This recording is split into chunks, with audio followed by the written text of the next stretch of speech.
The question of whether Detective Constable Jeffrey Northrup was standing or already on the ground when he was struck and killed by a vehicle is one of the central focuses of this trial. And today, 2 officers who were there when it happened testified to give their version of events. Court heard that the 2 plainclothes officers, Pace and Correa, were in an unmarked van that followed Northrup and his partner for safety reasons as they approached Zameer. Pace, who was sitting in the passenger seat, testifying that right before he was hit, Northrup was standing, held up his badge and pointed, then put both hands up with his palms out. He said Northrup's body fell on the hood, turned, and then rolled under the vehicle. In cross-examination, Zameer's defense attorney playing security camera video taken from the parking lot that night.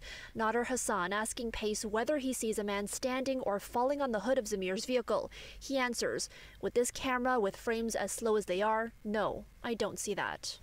Court hears that Officer Antonio Correa is the one driving the unmarked van. Correa testifies that Forbes and Northrup walked over to Zameer's vehicle casually. He says they're standing at the driver's side, but he can't hear what's being said. He says Zameer then makes several moves with his BMW, in the process sideswiping Northrup and causing him to jump out of the way. He says Northrup began to walk away quickly to safety, but ends up in front of the vehicle.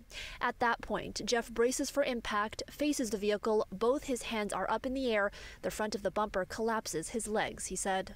Court heard that the van pursued Zameer's vehicle. Correa says he makes intentional contact with the car to stop it from fleeing. Correa testifies that with his badge still inside his shirt, he draws his firearm, identifies himself as police, orders Zameer out of the vehicle, and arrests him. This is the driver. Okay. He's under arrest right now. Both officers say they were unaware that there was a 2-year-old child in the car or that the female passenger was pregnant.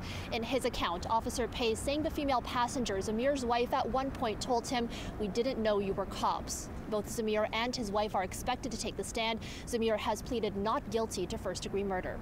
At the University Avenue Courthouse, Natividad, City News.